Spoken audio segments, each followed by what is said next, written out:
Hey Virgo, I've had a lot of Virgos call me and they've been kind of a bit concerned. I mean, listen, first of all, we got to understand something here.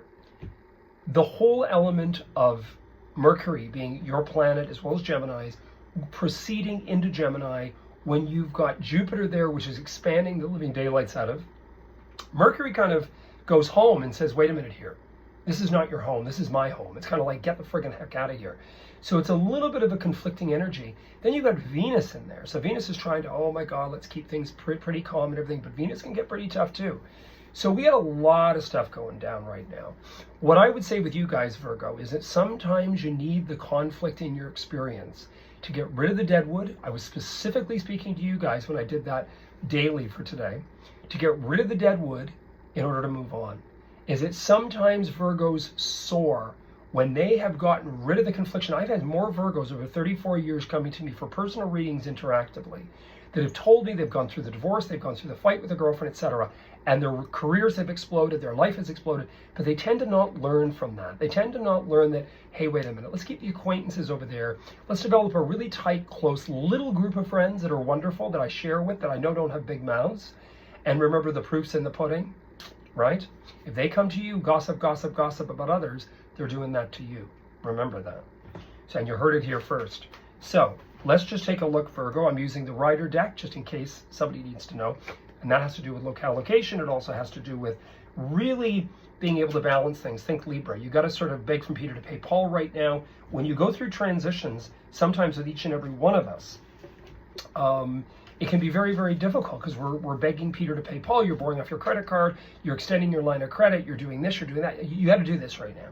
So you got something where you're really, there's a light-footedness in financial, maybe having to go from here to there. You've got a lot of that sort of stuff going on. You're going to wait a little bit at the beginning of the week. You got that Hanged Man in here. You're kind of holding on, but I'll tell you what's fabulous. I got to put these three together. And this makes sense to the client that called me last night, and she's going to know who I'm talking about.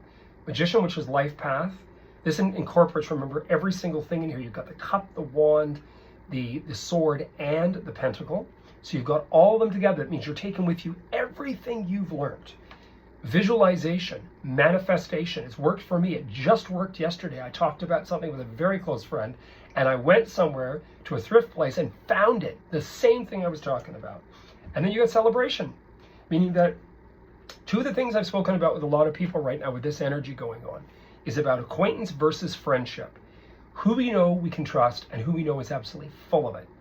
What you've got as your outcome is these gals celebrating, these gals, these drag queens, these whatever they are. You've got friends that are celebrating, saying, hey, we love you the way you are. You don't have to change for us. We don't need to overstep. We love you the way you are. They're also supportive. It also means one hand shakes the hand of the other. The Magician card is also life path. It can sometimes lend itself to career and career opportunity. I would say start to visualize things in the now. Remember, this sets off this cycle with your career house. It's going to go from your career house to your house of home. Each one of these things is being activated because Jupiter is your house of home. This is a very, very powerful time for Virgo. You've also got the eclipses starting in the Virgo Pisces sector. So be ready for that. That starts late August, September. Best of luck. Wish you guys all the best. I'm open for personal consultations. And the Father's Day special is starting Friday, but I will honor it today. And you heard it here first. Please hit the subscribe button and the bell icon so you know when I've uploaded. And as soon as we get to 500, it starts to really move. It enables me to really connect with YouTube, with the station, and with the channel, and getting it going. I wish you guys all the best. Cheers.